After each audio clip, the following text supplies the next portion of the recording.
The following is a national back-to-school address by Minister of Education and Technical and Vocational Training, the Honorable Glenys Hanna Martin. Good evening, Bahamas. I count it as an absolute privilege to once again address the Bahamian people as we enter yet another academic year in just a few hours. As we prepare to welcome our students back to classrooms across this beautiful archipelago, we note the profound human story unfolding in our schools. It is a story of resilience. When this administration assumed office in September 2021, we inherited the immense challenge of over 40,000 children who had been absent from in-person learning for nearly 2 years, many of whom had dropped out of formal learning. Even with the persistent threat of COVID-19 to physical health, the global research was unequivocal. Our children needed to return to face-to-face instruction immediately. By January 2022, less than 90 days after taking office, we resumed in-person learning, but the empty desks told a different story. In some instances, fewer than half our children had returned, and so we launched what we called Find Every Child. Teachers, support staff, community organizations, administrators, union members, and concerned citizens took to the streets. We knocked on doors, walked through communities, and met face-to-face with families. In one community alone, a single walkabout identified 60 children who had simply disappeared from our educational radar. Through Find Every Child, we made a concerted effort to show up for them.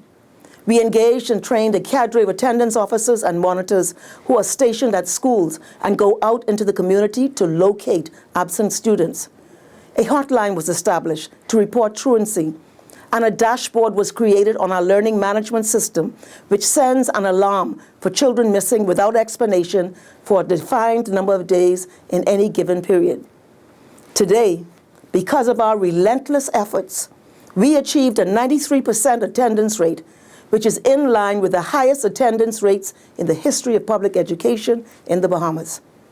But bringing children back was only the beginning. Once students were back in school, the ministry undertook standardized testing of approximately 40,000 students from pre-primary to grade 12 to understand the impact of the 2 years in isolation. The results showed that more than 40% of the overall student population at every grade level required urgent intervention. This was consistent with what was being observed globally. In fact, a recent World Bank report indicates that the Caribbean and Latin American region was among the worst impacted, second only to sub-Saharan Africa. We took immediate action to address the intense levels of learning loss. Our curriculum changes focused on literacy and numeracy skills during the foundational years from grades 1 to 3. We also modified course loads to meet children where they are, while we embark on a more comprehensive review of the curriculum for greater diversity and relevancy. And we introduced academic success coaches who work simultaneously with high-performing students and those who need additional support. For the first time in 40 years, we've revised our history curriculum, accompanied by the first ever Bahamian history text, written by Bahamians for Bahamian students. Our children will no longer learn their story through foreign lenses, but will see themselves reflected in the story of this nation. We are revamping language arts instruction to emphasize foundational skills while celebrating the linguistic richness of our culture, including Bahamian dialect. Our goal is for every child leaving school to be literate. Likewise, after a comprehensive year-long research project, we are reforming mathematics instruction with a clear goal for every student to achieve proficiency. The curriculum reform now in train is also mainstreaming technical and vocational studies, beginning at the primary school level and throughout high school. With the support of the Chamber of Commerce, students will be exposed to subjects such as carpentry, electrical engineering, plumbing, hospitality, and many more.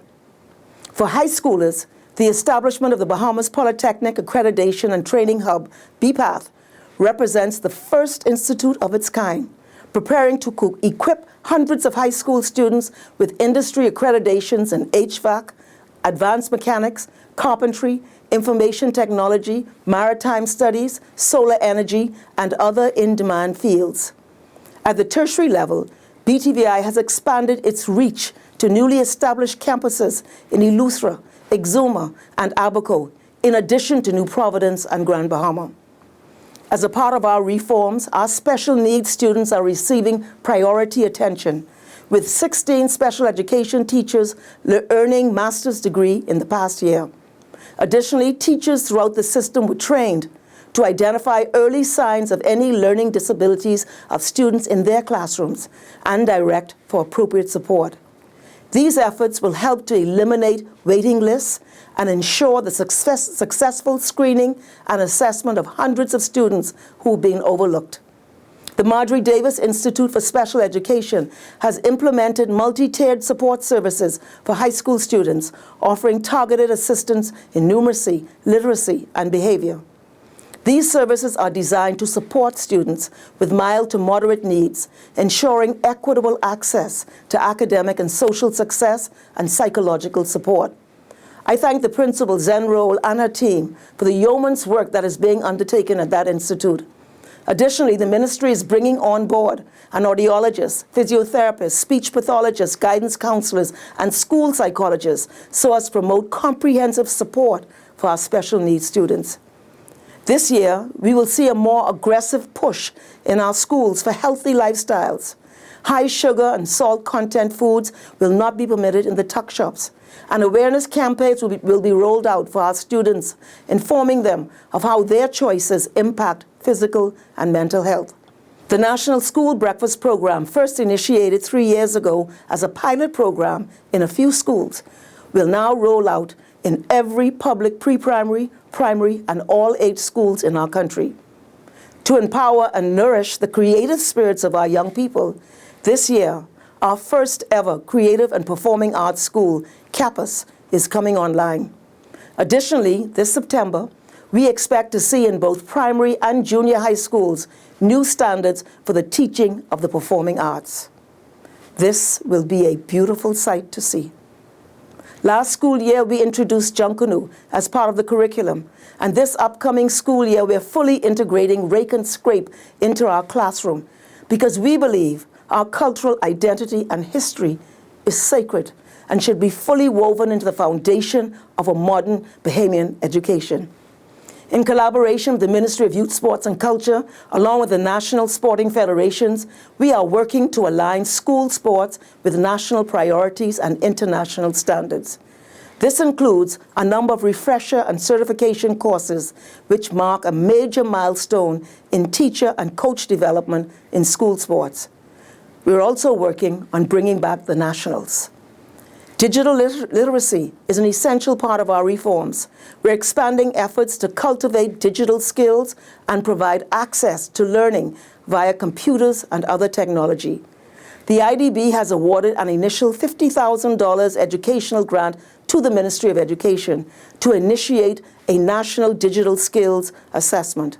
The foundational investment will enable us to begin designing and deploying key components of the assessment framework for our teachers. As this initiative evolves, we will apply for additional funding later this year to expand and deepen its impact. In parallel, we will leverage $5 million from the ongoing digital transformation project, positioning this ministry to drive systemic change in digital education and workforce readiness across the Bahamas. Our commitment to school safety emerged from a painful reality. We watched fights involving students go viral on social media, some resulting in serious injury. After collaboration with stakeholders and a review of empirical research, we deployed specially trained school resource officers across our campuses. These officers serve as mentors and role models, carefully selected and trained to serve our school communities. The results speak for themselves. School incidents have decreased by 40%, from 299 in the 2022-2023 school year to 178 in the 2024-2025 school year. Stabbings have been eliminated entirely, from 11 in the fall of 2022 to 0 in the most recent terms. Drug possession decreased by 51% and knife possession by 82%. For those students who commit infractions that result in suspension, The ministry has reworked its strategies and interventions at Program SURE and TAPS to include curriculum changes and therapeutic approaches, as many of our young people, for various reasons, face varying levels of dysfunctionality that we are working to address holistically.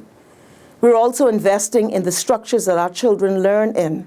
The physical transformation of our schools reflects our belief that environment influences aspirations. Major projects have been undertaken at Government High, Woodcock Primary, T.A. Thompson, R.M. Bailey, L.W. Young, and so many more. We're building lunch pavilions, enhancing gymnasiums, developing fields and tracks, and constructing swimming pools in our Learn to Swim program, with Government High School's pool opening to students in the coming weeks. This is an ongoing investment in uplifting our schools. The combined effects of the various interventions and reforms are having a noticeable impact on outcomes. Our data is showing a preliminary graduation rate of 58% that has been attained nationally, the highest graduation rate since the inception of the program. When we examine our national examination results, we see both progress and persistent challenges. For BJCs, 38.8% of students sitting 5 or more exams received a grade of C or higher. For BGCSEs, 37.2% achieved this standard. Simultaneously, the overall GPA has risen from 2.18 to 2.24, with 1,190 fewer students in our lowest performing category.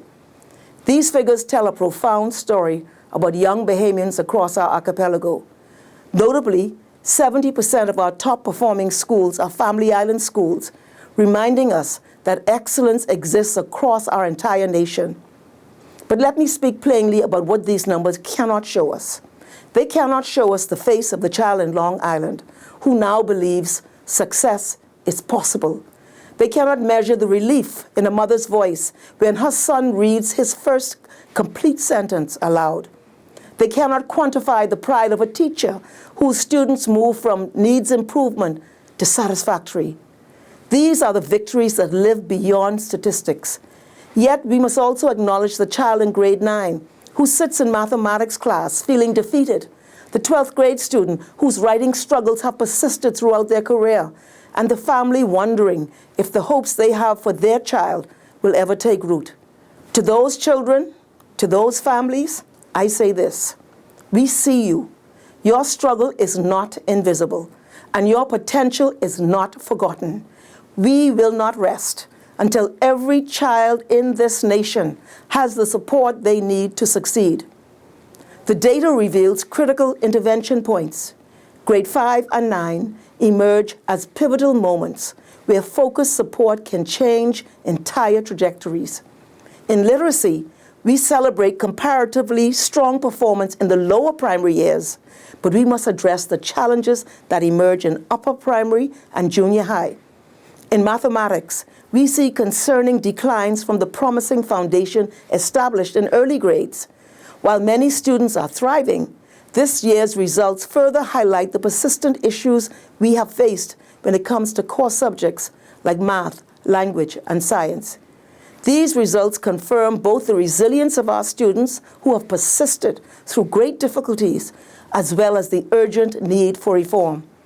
As we begin this new academic year, we do so with clear eyes about the challenges ahead and unshakable faith in our children's capacity to overcome them. Our children deserve nothing less than our complete dedication to their success, because every child in this country deserves the chance to reach their full potential. I wish to thank the team at the Ministry of Education, headed by the Permanent Secretary and the Director. I thank our administrators and teachers. I thank our support staff. I thank our parents, and I thank our students. We will never relinquish our fight for the children and young people of this nation. We believe in them, and we know, with God's help, we will reap the harvest of our efforts. Thank you, Bahamas. The proceeding was a national back-to-school address by Education Minister Glenys Hanna brought to you by the Communications section of the Ministry of Education and Technical and Vocational Training.